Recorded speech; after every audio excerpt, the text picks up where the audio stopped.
Welcome back to Great Lakes Junction, everyone. It is time to get into the workshop and build something again. We've got our tools laid out. We have a rough idea of what we want to do. This is going to be a nightstand for my son for his bedroom. He wanted something modern looking, didn't want any legs on it or fancy wood patterns or anything like that. He wants a sleek, smooth design, no handles on the drawers or anything. So this is not quite to scale. It looks deeper than it does wide. It's actually the other way around. It's going to be wider than it is deep. And the top part, he saw a picture of one that he liked, and he wants to try and incorporate it into here. So there's actually a riser that sits on the top of about 4 inches high, and then another top on top of the riser. And the reason being, he wants to put LED lights underneath this top so it shines down on the edge of this. So we're going to try and build it so that he can add his lights in later on. So I've made my materials list. I went to the hardware store and bought all of that. So I'm going to set up my table saw, and I'm going to do some rough cuts first. Then I'll fine tune the saw and do my final cuts. The edges of these boards are quite smooth already, but I want to ensure I have the smoothest possible surface. So I'm going to trim a little bit off each side of them to bring them from 9 1/4 down to my 9-inch width that I need on some of these. And then I'll know I'll have a nice smooth edge. These boards, unfortunately this time, some of them have a little bit of warpage in them. So I will have to get the planer out, plane them down. But I've already checked the thickness of them, and they're not all consistent as it is. So planing them is going to be just an added benefit to make sure everything's a consistent thickness also.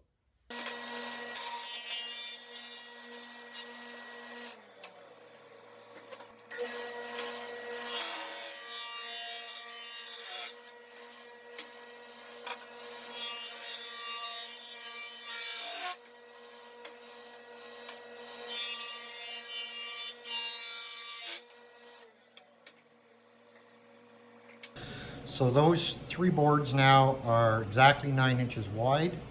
That'll do the drawer fronts and the sides of the cabinet. Now the final top piece, I'm making it smaller than the actual dimensions of this cabinet because I don't want the end grains to show when I'm finished. So I'm going to add a piece of wood that will increase the overall size of the top and cover the end grains as well. So I'm doing all my lateral cuts first, then I'll do my cross cuts. So this next board is for the final top, and we need to cut it down to 8 1/4 inches wide. Now that riser that I talked about in between the main cabinet and that final top, I'm going to do it 4 inches high, so I need a couple strips that are going to be 4 inches. So those 2 I cut are going to be for the first top on the cabinet, for the front and the back. Now I'm not going to cut the side ones yet because they're going to be too short to later run through the planer. So I'll have to plane the thickness first, then come back and cut the side ones to the proper length. Okay, so we have our wood planer set up to start using. That is my old wood planer. I know it looks like it's in rough shape, and it is. One of my very first videos I ever did 2 years ago was making my own aluminum bushing to keep that thing running. So it's still running 2 years later. So I use it usually for my rough planing to get it down close to what I want. And then I have a new planer that I use for the final layer to get a nice smooth finish. The old one has a couple chips in the blade and it doesn't give you the finish that you want.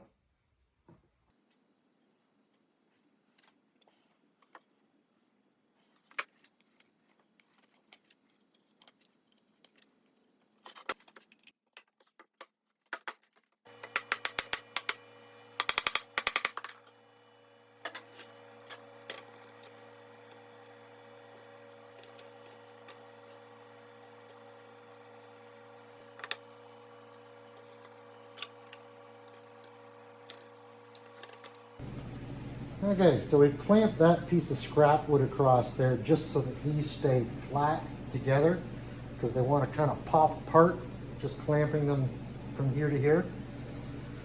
So we've glued it, put some biscuit joints in there, We'll let that sit overnight. That's going to be the final top.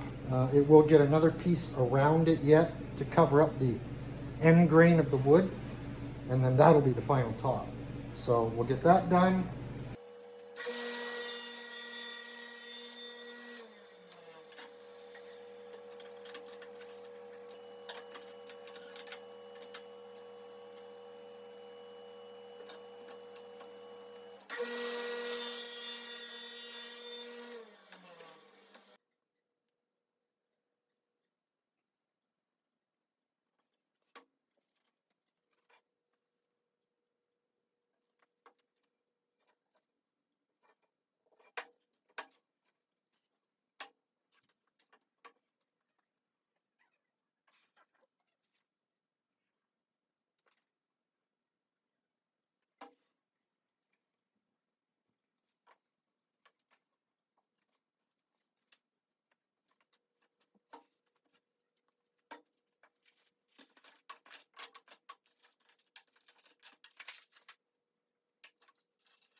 So that's our finished tabletop. So it'll be the very top of this thing.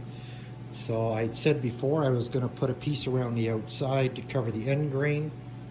So that's where the end grain would have been on those pieces of wood. So by putting a frame around it, you don't see those end grains. I can router a profile now on this edge. It looks like the top is thicker than it really is. So that was my whole idea for the very top. So we'll let all of that dry up. And this piece that you saw me clamping up earlier, this is a picture frame clamp. So it's got other rods you can connect to make it even bigger. So you can do quite a large picture frame with it. But it works really good for putting that sort of a thing together. So this will be the first top on top of the main stand. Then there'll be a riser on here, and that'll sit on top of that riser. And if he puts his lights in underneath that top, they'll shine down on this perimeter here. So we have a lot of stuff that is in clamps right now, and we're just waiting for everything to dry up enough to remove the clamps. And I'm using 150 grit to give it a little bit more finer sanding, especially the end grains of it. I want them to be really smooth because you will see those on these front drawer covers. We'll do some more finer sanding than that later on before we actually finish the piece.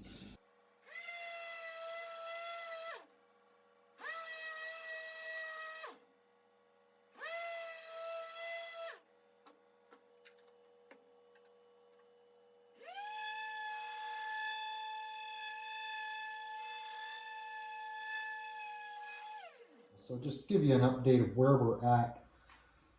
So this is the front. We still have a rail to put across here yet for the division of the two drawers that it's going to have.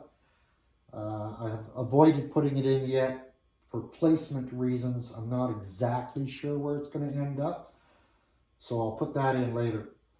What we've done so far is spin it around here. So we've got some supporting brace here at the front. We put a couple blocks of wood in behind, glued on, just to give us a larger gluing surface in the corners.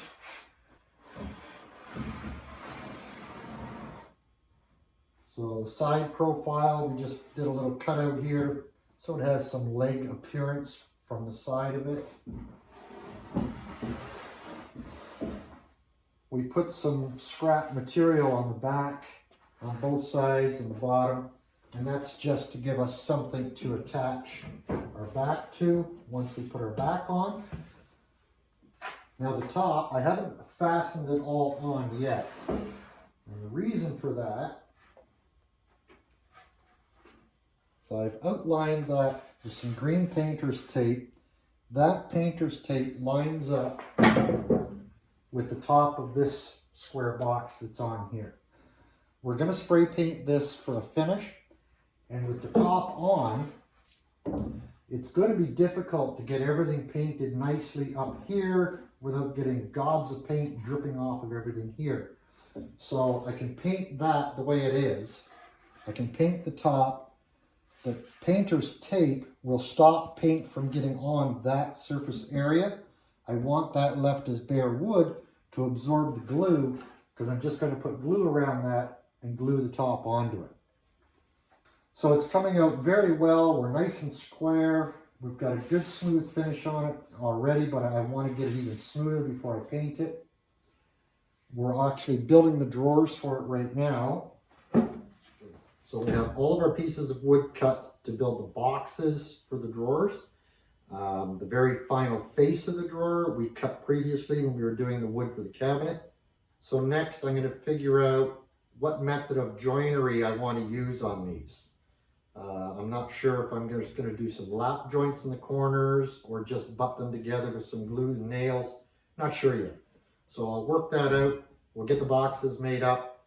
We got to cut some grooves to slide a bottom in and then get the faces. We still have to do some cutting on the face boards yet. And I'll show you what we're going to do with that when we get to it. In the old days, before there was a lot of fancy equipment, they would actually cut dovetail joints by hand. This is a little bit similar to that because I don't have a fancy dovetail jig and all that sort of stuff. So I've got a stopping block, just a scrap piece of wood clamped to my table, and that provides me the depth that I want to cut into my piece with this blade. And I've got a square here so I can slide my wood along the side of this to make sure my saw cuts are straight.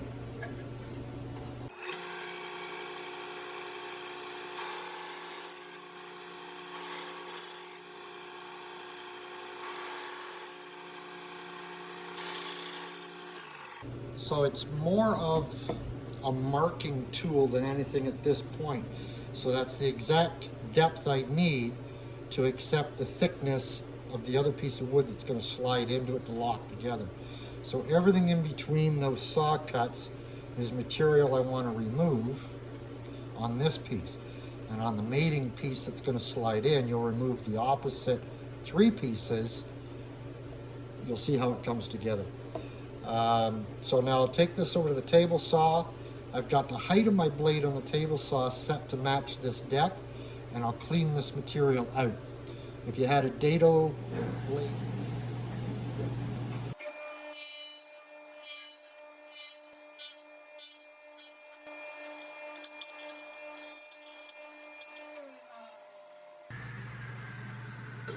so there's our profile that we have on this piece now. Now we'll line this up to the piece it's going to connect to, and we'll put our pencil marks on our other piece where we need to remove that material, and that material. So that's the idea of our joint. So we have large area, surface area to put glue on, clamp them all up. It takes a little bit of time doing this, but you get a much nicer job again when you're finished. So 3 more corners to go. And then we'll cut our groove in the bottom for our bottom panel to slide into later on. So then we just slid that into that groove that we had, nail into the back along there, and that's our finished bottom for the drawer. So everything's been sanded. These are ready for paint with the exception of the fronts. I'm using what they call a Euro slide. It's 16 inches long, and it's a 3/4 extension track system.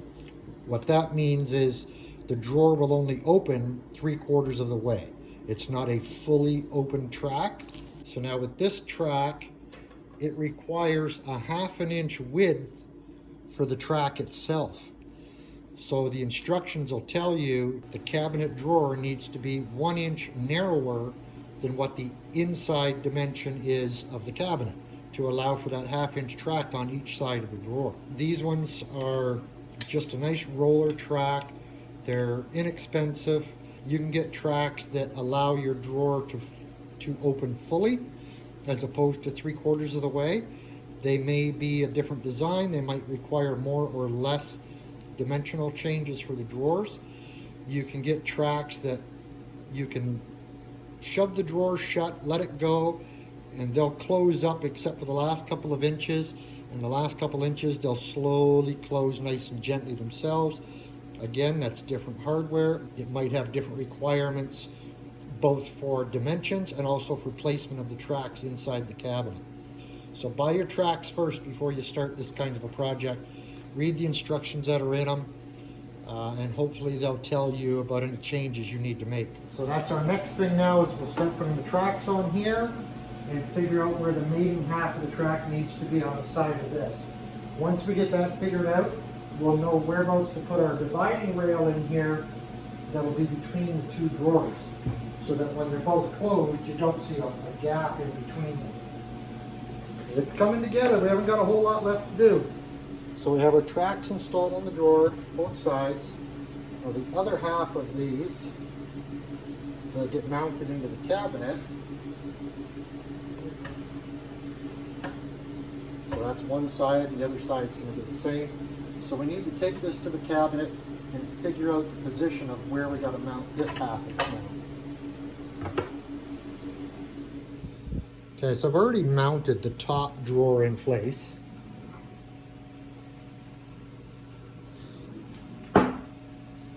I've left the back off the cabinet to help with doing this part of it. I want these tracks right flush with the front of this cabinet for this type of an install. So the very end of these tracks are curved downward a little bit. So when you close the drawer and it hits that point, the gravity will pull the drawer shut the rest of the way. But up until that point where it curves, it is square to the cabinet.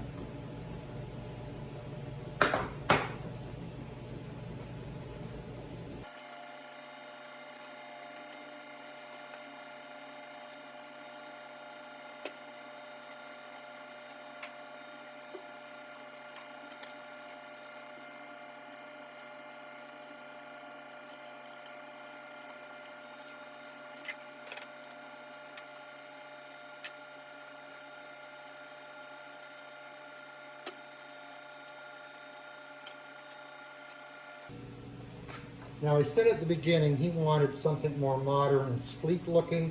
He doesn't want handles on these. I don't want him trying to, grab a hold of it to open it. So we're going to cut some off of that drawer and curve down here so this one sits just the way it is. And then we're going to do the opposite cut in this one and leave the same amount of material here as we did over here on this one. So there'll be offset, a little bit of a design to it, and that gap will be where he can open the drawer from. We will probably route her out just a little bit on the inside of this face piece, so he has somewhere to put his fingers when he reaches in that gap to pull that open. And the same with that one. And because that gap will be in there, that's where I'll have to put a filler strip in the cabinet across here to hide that. So when it's closed and there's that gap, it's just a filler strip behind it. So now I've got to figure out what I'm going to do, how much I'm going to take out, the curve, how much I'm going to leave left over.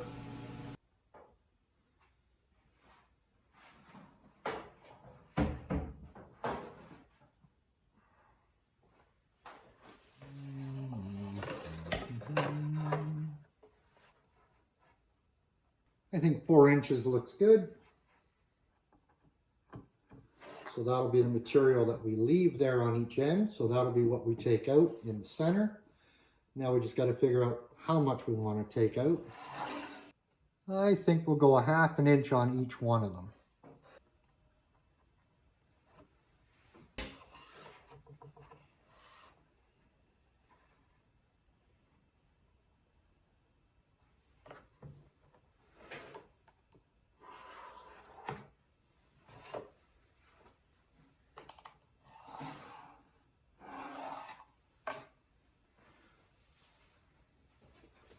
And we'll just find something that gives us a nice curve for the corner and trace that. Not sure if that's the curve I want. Yeah, it's not bad. Nice thing about doing stuff yourself, you can do whatever pleases you. So that's going to be our design. Sure if you can see what I'm doing there or not. So I took the fronts of our drawer boxes back off. We have our pencil mark 1/2 inch high here, the material we're going to remove. I've raised the blade up just enough to cut through this material. And I'm going to use a square. I'm going to extend my pencil mark across there. And I don't want the curve of the blade to cut way up in past my pencil mark by watching the top of the blade getting close to the end. I don't want that to happen. So when we want our blade to stop cutting the wood, the top of the blade is actually going to be somewhere in this area up here. So when our blade gets to that line, we're going to stop cutting. Otherwise, our blade will be cutting way further than we want it to on the bottom. So we'll get our rip fence set up.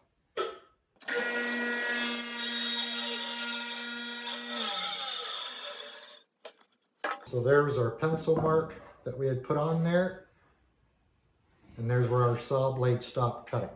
So we're good, we're safe.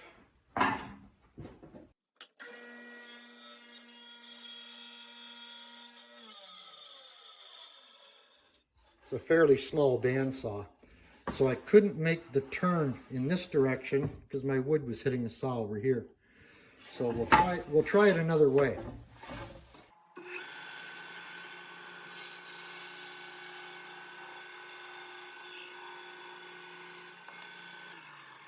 They didn't come out perfectly the same, each one of them, so we'll put them both together and we'll make them the same.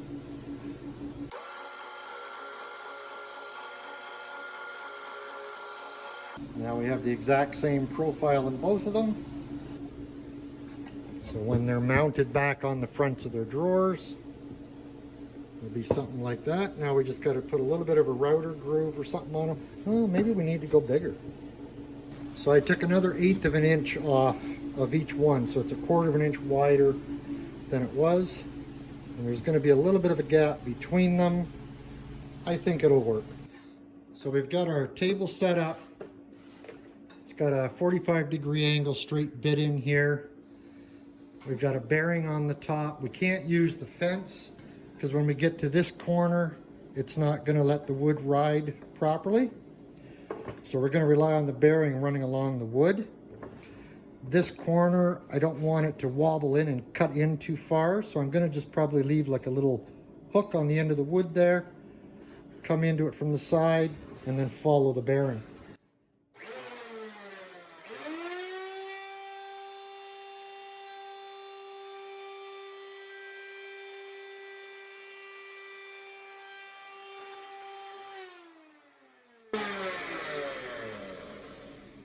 Does a nice clean job on the edge of that.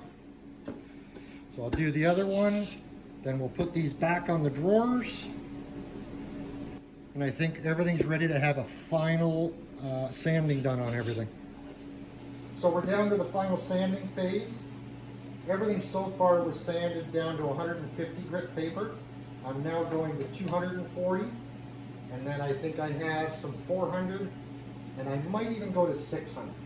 I want this to be absolutely as smooth as possible before I start painting this.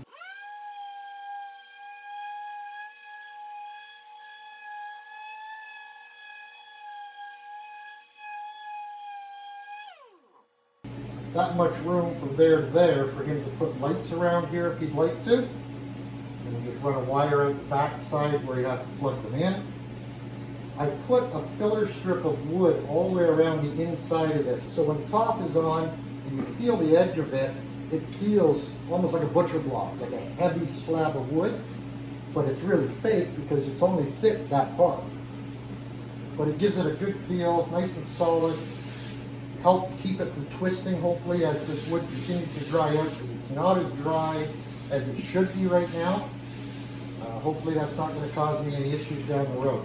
Once the sanding's finished, we're going to get a shellac and cover up the knots to stop any sack from bleeding through our paint finish later on.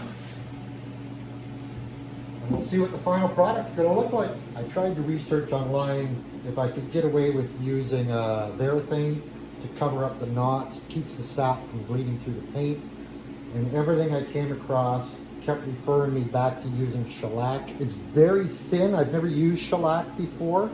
I find it to be a very thin product. It wants to run easily. So I started to do the knots, and I decided to do this part of the drawer completely inside and out. The outside, so it has a finished look. The inside, so no matter what you put in here, you won't have to worry about sap bleeding out of the knots and onto anything that you might have in this drawer. So I've done the inside and outside of this one. I still have the second one to do yet.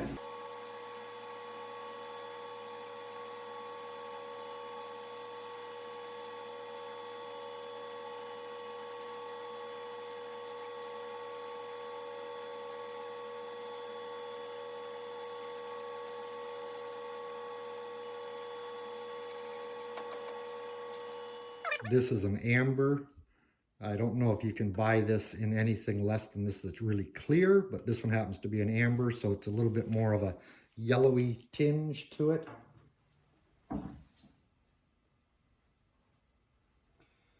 You'll notice when I'm putting my brush in here, I'm not wiping it off on the side of the can. I'm just doing this to get the excess out of the brush.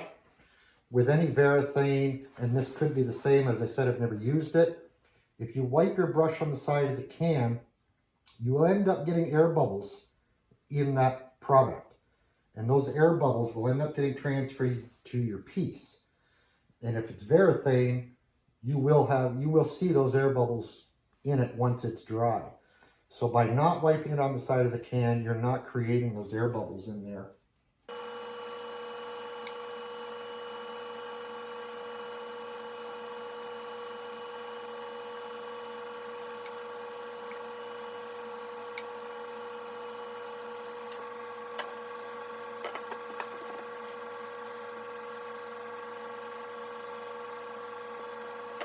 Okay, well, I think we'll let all of this material dry. We'll come back, give it a very fine sanding where on the areas that are going to be painted. So we sanded down where we put the shellac on, and there was just a fine dust in the air. We let the dust settle, and now we're using a tack cloth, and it's just a little sticky. It doesn't leave any stickiness behind on your working piece, but it collects all of that fine dust that otherwise you just can't wipe it all off. So we're just going to go over the entire thing with that. So that's our first coat. Real time, that was 11 minutes to do the first coat. So we'll let that dry up. The paint that I'm using, just standard household paint, interior water-based paint. I'm running 40 psi on the air compressor. I might want to thin the paint just a little bit more, but we'll see. When the dust settles in here again and we get a clear picture of what this first coat looks like, I'll know if I need to thin it anymore. I want the paint to be relatively smooth. I don't want it to be like a vinyl texture.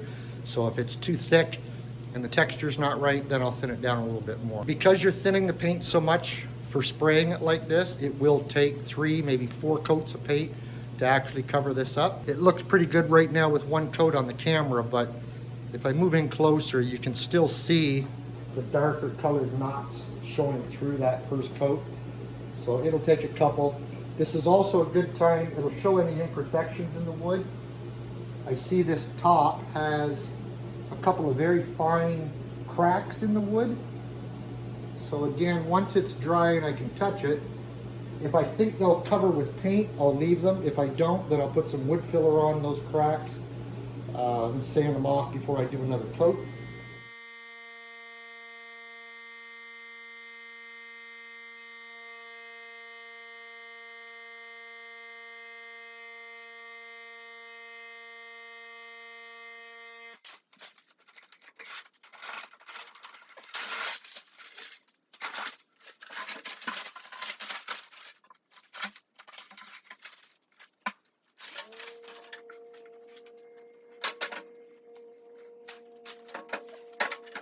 Well, there's our nightstand all done. So I put the lights lights underneath the top the way you wanted. I just plugged them into the laptop. We'll turn some lights out in here and see how it looks. So for the cost of this project, so we just had to buy the lumber material and the lights for it and the tracks for the drawers.